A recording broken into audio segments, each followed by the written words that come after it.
So last year, I read a book, one of those rare books that actually shifts the way you think about things. It changes your perspective. It gives you more depth to ideas you might have already had, and it also gives you new ideas. And the book was called Dominion: How the Christian Revolution Remade the World. I know I've talked about it half a dozen times on the show. Dominion: How the Christian Revolution Remade the World. The author is Tom Holland. He's the author of a lot of books on ancient and early medieval history. And he has a podcast called The Rest is History. I'm really happy that Tom is with us today. Are you there? I am. There you are. Very much for having me. Thanks for your very kind words. No, it really made a big difference. And as I said, I know you did my son's show before mine, and I don't hold that against you. That's all right. But I know you did The Young Heretic, right. And he and I have discussed this book endlessly. It is a remarkable book. I'd like to begin just by asking you personally, what drew you to this subject? Well, so the thesis of the book basically is that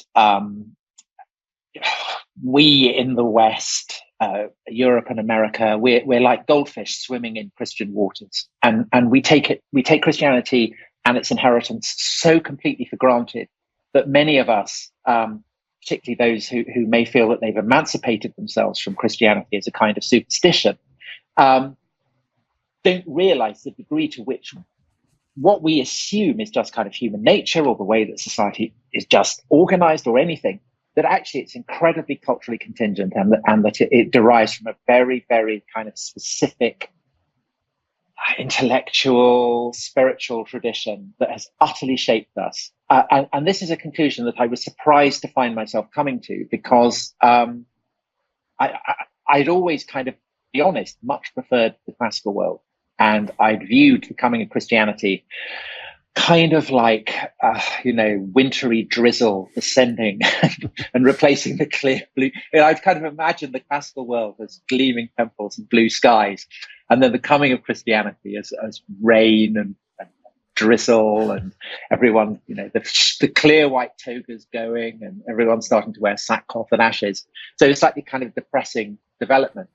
But essentially, it was the experience of writing about the classical world, the Greeks, the Romans, that just kept bringing home to me how utterly alien actually they were. And it was really trying to live inside their heads, for the process of time that I was spending writing these books, that kind of made me think, well, these guys are far more alien than I had properly appreciated. And so what is it that changed? What is it that explains the chasm of cultural difference between me and, say, Julius Caesar or Leonidas or people like that? And I kind of came to the conclusion that it was Christianity, that Christianity had changed it. So before we get into the details of that, which I would like to talk about, but before we do that, I lived in England for many years, and it's a country where people do show up in church for events, for marriages, for weddings, and things like that. But there's a new kind of distance. I mean, Douglas Murray has written about this. It's becoming,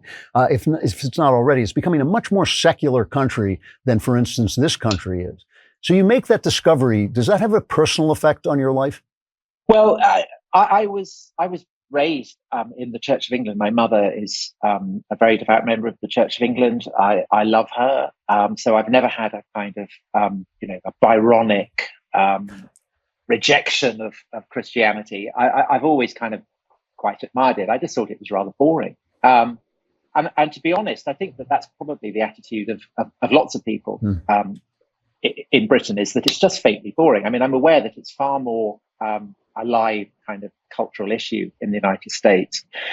But in a way, I think that one of the reasons why Christianity, people feel that they no longer need Christianity, is precisely that it's won. Its core doctrines, its core assumptions have been so completely internalized that, in a sense, we no longer need the church. I mean, and in a way, that was kind of brought home for me very powerfully during the pandemic, when people took for granted that sacrifices should be made. I mean, often very considerable sacrifices to help the sick, particularly to help those who were most vulnerable, the elderly, those who were medically vulnerable. Never crossed anybody's mind not to do that. And I think that's a legacy of a kind of sense of concern for the weak that is not natural. I mean, it's not a given. It is something that emerges from a very distinct cultural context.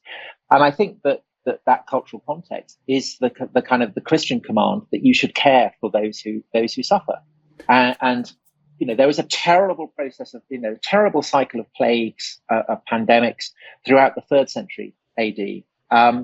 And in a sense, that was the making of Christianity, because suddenly people could see that, even people who weren't Christians, that there were people who were willing to tend them, willing to care for them in a way that simply hadn't been done before. And you can obviously completely understand the appeal of that. And that was couched in theological terms. But now, with certainly on this side of the Atlantic, you have socialized healthcare systems. The state, in a sense, has taken over the responsibilities for healthcare from the churches. So in a sense, the churches are no longer needed. One of the things you write about at length is the attitude towards sexuality, but most importantly, the attitude toward women that has been transformed by Christianity. And this is something that I think we very much take for granted in the West, but it wasn't like this before Christ. The way women are thought of now is not the way they were thought of before. Well, the image of Christianity is, among its critics, is that it's a patriarchal system with a kind of long-bearded sky daddy wagging his finger and repressing women. And in a sense, that's another example of the way in which Christianity has become a victim of its own success, because the patriarchal traditions in Christianity, which certainly exist, are judged by standards, I would say, that are themselves Christian. And the foundational ideas that govern Christian attitudes towards sex and towards gender are kind of rooted in the idea that men and women are created equally in the image of God, which you get in Genesis. And then it gets a further refinement with the New Testament, and particularly Paul, who says that in Christ there is no man or woman. But what you also get in Paul is a kind of nervousness at the radical implications of that. The idea that men and women may ultimately be indistinguishable in terms of their status. And there's a kind of constant tension in Paul's letters between that radicalism and a kind of feeling, well, actually, I think that men should have a kind of responsibility for women and so on. But having said that,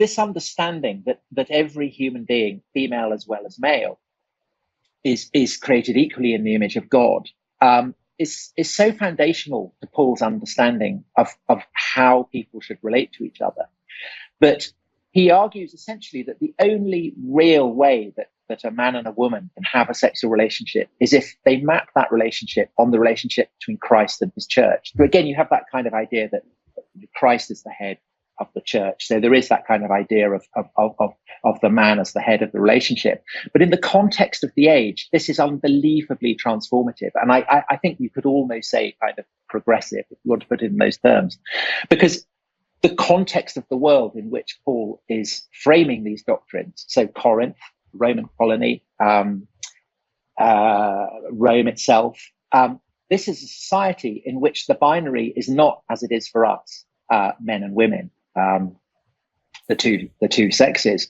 It's about, do you have power or do you not? And the person who has power is the male citizen, the male Roman citizen, and he has an absolute authority over everybody in his household. And essentially, he has a license to use those who are his subordinates any way that he likes, absolutely any way. I mean, he can rape them any way that he wants, and that is a given. So when Paul is writing to householders in Corinth or Rome and saying that you have to, the Roman male citizen, in your relationship with women, you can only have one wife. You can only have a wife. That's the only person that you can sleep with. And that relationship has to be for life, because that is how Christ is with his church. Christ is not going around sexually assaulting the page boy or the scullery maid or whatever. You have to be strictly monogamous as Christ is monogamous with his church. And this sets in train an absolutely kind of radical recalibration of the way that people understand sexuality. And it's a long, convulsive process, because essentially it involves training men to rein in their sexual instincts, and to basically to treat a woman's body as though that body is the church. And it's that idea that a woman's body, or indeed a man's body, and all human bodies are sacrosanct, that we take so for granted now. And yet it's not a given at all. And this was really brought home to me. I was writing the book and the Harvey Weinstein affair broke. And I'd been writing a lot about how Christian morality had changed Roman sexual standards. And of course, to a Roman householder, what Harvey Weinstein did was absolutely natural. I mean, of course, why wouldn't he sexually abuse his subordinates? I mean, why not? I mean, everybody does that. In fact, you're a bit odd if you don't do that. And I thought that what was striking about the reaction to that wasn't just that women got together and set in train the Me Too movement, but that so many men accepted the justice of what they were saying. And that reflected the fact that this kind of cultural weathering has been around for a very, very long time. The complexity of it is, of course, that it's become snarled up with, I think, particularly since the 60s, with a sense that Christianity is repressive, uptight, that, St. Paul was a kind of blue meanie turning up and ruining the pepperland of ancient Rome. But it wasn't like that at all. And the measure of that, I think, the complexity of our present day cultural attitude towards Christianity is that when the women's marches, happened in the United States just after Trump had been elected, they went through all the major states in the US. And one of the most popular costumes that women wore on those marches were the red robes and the white bonnets of handmaids from the dramatization of Margaret Atwood's novel, The Handmaid's Tale. And that was written as a parody of Puritanism, of New England Puritanism. But the paradox was that the women on those demonstrations effectively were demanding that men behave like Puritans. In other words, that they show sexual continence and that they respect the bodily integrity of women, that they don't just kind of harass them, jump them, grope them, molest them, as people back in Roman age. This brings me back to what you were saying before. We're talking about the book Dominion, How the Christian Revolution Remade the World by Tom Holland. You said before that Christianity was a victim of its own success and that its values have disappeared into our ordinary consciousness and into our lives so that we don't even see where they come from. The other day, there was a tragic comic moment when the State Department in America complained that the Taliban was forming a government that wasn't diverse enough, as if the Taliban would suddenly slap its head and say, oh, gee, we forgot that diversity is one of our values, when obviously it's not one of their values. You mentioned after 9/11, George W. Bush saying Islam is a religion of peace, which aside from being meaningless in and of itself is also simply not true. It does not emphasize peace and love the way Christianity does. Is the fact that it's disappeared, does that leave us kind of exposed to losing the values that were given to us? In other words, are they now permanent or do they stand on this rock? Well, this is the great question, and it was famously posed by the German philosopher Friedrich Nietzsche, who said God is dead, but we haven't, people haven't kind of woken up to this fact. Right. And Nietzsche's further argument was that you can't have Christian values without Christian belief. And he was addressing socialists, liberals, communists, basically anyone who was kind of parasitic on the fundamentals of Christian teaching, and saying that in the long run, your convictions say that the last shall be first and the first shall be last, or that all human beings have an inherent dignity, that these are unsustainable without the theology, without the sense of mystery that gave them birth. And he further predicted that there would be a terrible age of convulsion when the implications of that were thought through and put into practice. And of course, what we know that Nietzsche didn't was what form that terrible convulsion would take. And basically, it was fascism. Fascism was a conscious attempt to fuse a pre-Christian world in which the strong and the mighty, in the best tradition of Achilles or Julius Caesar, have the power, and a kind of modernity in which there's no place for kind of squeamish compassion for the weak, or, which Nietzsche saw as kind of enfeebling slave morality.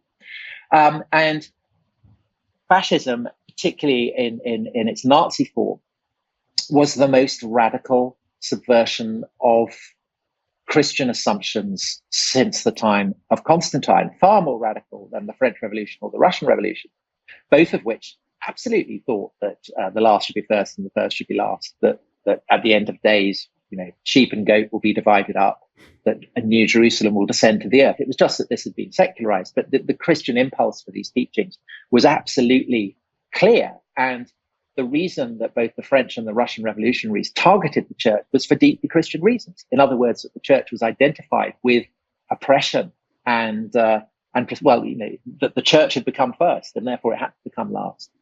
Nazism was far more comprehensive in its rejection of Christianity because it rejected the fundamental doctrines. The two key ones, I guess, being the idea that the strong have a kind of debt to the weak. Christ is crucified. The cross becomes an emblem of the power of the weak over the strong, whereas previously for the Romans it had been an emblem of the power of the strong over the weak.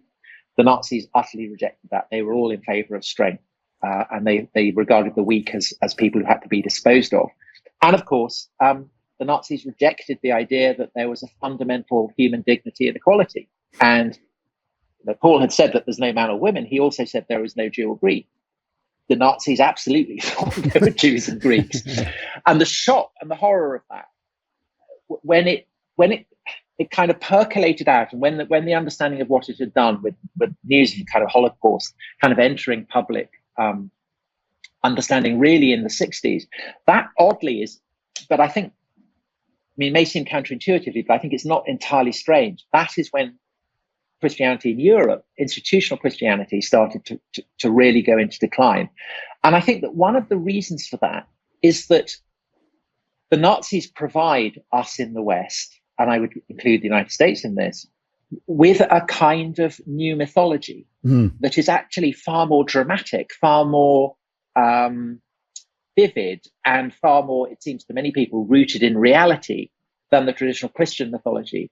So it's a mythology in which Hitler is the devil, in which Auschwitz is hell, in which temptation consists of being drawn to the doctrines that the Nazis had upheld, and that virtue is to be defined as standing proof against Nazism. But I think that mythology and the power that it has for us is itself still rooted in Christian assumptions, because we condemn the Nazis as evil because we're judging them by Christian standards. But the effect of that is that whereas maybe before Hitler, we would say, what would Jesus do and do it? Now, increasingly, we say, what would Hitler do? And we do the opposite. Now, the question is that sufficient to maintain Christian ideals and values and teachings without Christianity? And I think, I'm not a prophet, I don't know what the answer to that is. My hunch is, based on the past few years, is that the hold of Christian theology on the imagination of the West, and particularly perhaps on Americans, is as strong as it's ever been. But that although those values are kind of rooted in Christianity, they're no longer anchored to them. And so they're starting to drift off in all kinds of strange ways. And we're getting all kinds of bizarre mutant strains of Christian thought, chiefly because people don't recognize that they're Christian anymore. I've only got a minute or two left. I have to ask you this, though. I've talked to so many people and read so many people. Douglas Murray comes to mind, Marcello Pera, the Italian philosopher, who says we must call ourselves Christians or else our freedoms will fall apart. Douglas Murray, who says, we can't invent a new form of morality, so we really have to have some kind of relationship with Christianity, but they can't believe themselves. They cannot bring themselves to have faith. Do you have that problem? Well, I'm a liberal who's lost his faith. I wrote Dominion in part because I wanted to stress test my fundamental values and to find out where they come from. And essentially, I'd always kind of vaguely assumed they came from the Enlightenment, and the discovery that they didn't and that ultimately they're deeply theological, they're rooted in a kind of sense of mystery, was an eye-opener for me. And I feel, let's say, that I'm on a journey, because I don't want to abandon my belief in those. So because a kind of abyss awaits, Yeah. essentially. I think I don't want to abandon my belief in that. And I slightly feel that I might as well hang for a sheep as a lamb. So there's one side of me that's saying this is all nonsense. There is no human dignity. There are no human rights. We're all just animals. We're all just kind of bundles of atoms. Who cares? We can do anything we like. And the other half is saying, no, of course you believe. These are so much a part of you. And